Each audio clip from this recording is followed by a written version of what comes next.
Je suis convertie aussi à l'islam depuis 2012. En fait, j'ai arrêté de prier pendant quelques jours. J'ai arrêté de prier pendant quelques jours et là, j'ai fait un rêve où j'ai vu justement Seydi Mohamed El-Cher en rêve. Seydi Mohamed El-Cher, c'était l'imam Al-Mahdi Al-Muntazar. Et là, dans le rêve, je disais « Ah, Seydi Mohamed El-Cher !» J'étais trop contente, je me disais « Oh yeah, je le vois !» Mais dans le rêve, il m'a dit « Va faire tes ablutions et prie !» Et là, je te dis, hein, ça m'a fait tellement peur. Ça m'a fait peur au point que je me suis réveillée, j'ai été prier tout de suite et j'ai pas arrêté de prier là. J'ai continué mes prières et j'ai arrêté ce niaisage-là, si on veut. Et surtout, c'est là où je me suis rendu compte que vraiment, Seydi Mohamed El-Cher, il est là pour ses talibés, il les surveille.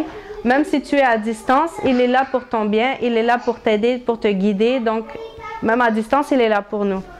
J'ai fait des recherches, j'ai écouté les audios des enseignements du mardi. J'ai aussi Suleiman qui m'a traduit plusieurs enseignements, qui m'a expliqué les enseignements de Seydi Mohamed El-Cher. Et en fait, de plus en plus, ma foi en lui augmentait et mon amour aussi pour Seydi Mohamed El-Cher augmentait. Mais ça s'est vraiment augmenté avec le voyage à Saint-Louis. J'ai appris beaucoup de sciences nouvelles que je ne connaissais pas. Par exemple, le processus de réincarnation. Moi, je ne connaissais même pas ça. On n'en parle pas non plus dans les livres.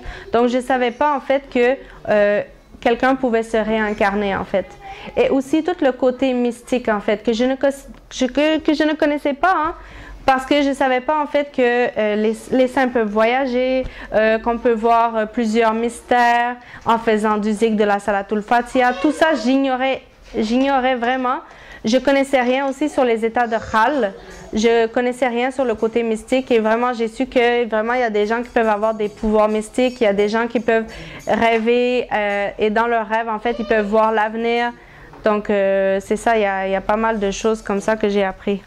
Depuis que j'ai vu Seydi Mohamed El-Cher en personne, là il y a beaucoup de choses qui vont changer en fait parce que ma foi elle a augmenté et aussi ma motivation de faire des salatul fatiha, tout ça, ça l'a vraiment augmenté en fait. Notamment, il est très doux envers les enfants, ça m'a vraiment beaucoup marqué, sa douceur envers Moussa. Il est très gentil, très hospitalier et ce qui est étonnant aussi, c'est que il sert les gens. Je l'ai vu servir du pain, servir les gens et c'est limite un peu gênant, tu te dis, c'est pas n'importe qui, c'est l'imam Al-Mahdi lui-même qui sert les gens en fait, c'est waouh! C'est impressionnant en fait. Mais ce qui m'a vraiment surpris, c'est son humilité. En fait, il est très accessible. Il demeure vraiment accessible pour ses disciples. En fait, je ne m'attendais pas à autant en fait. Allahu nuhu la ilaha illallah. Allahu nuhu la ilaha illallah.